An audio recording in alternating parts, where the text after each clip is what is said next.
Uy, kana, Kairos, good job, oy. Kay kabalo naman dahil na siya mag-ayo. Gitabangan niya si Dada. Ayan. So, nag-share jud sila sa ilang mga talent at naghatag og effort. Ayan, almost done na ang toilet. So, wow. Parang kailan lang nung pinaplano pa lang natin to.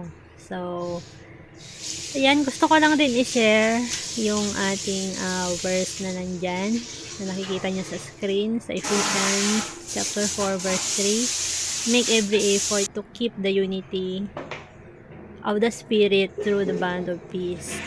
So, kung hindi tayo magkakaisa sa ating plano, hindi mauumpisahan at hindi matatapos yung ating plano sa buhay.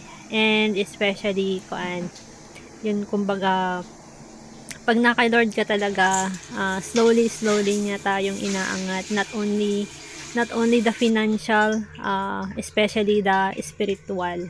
So, ang pinakagusto nga jud sa tanan is ang spiritual. So, that's why, thank you, my dear, sa effort at sa unity. Glory to God. I love you.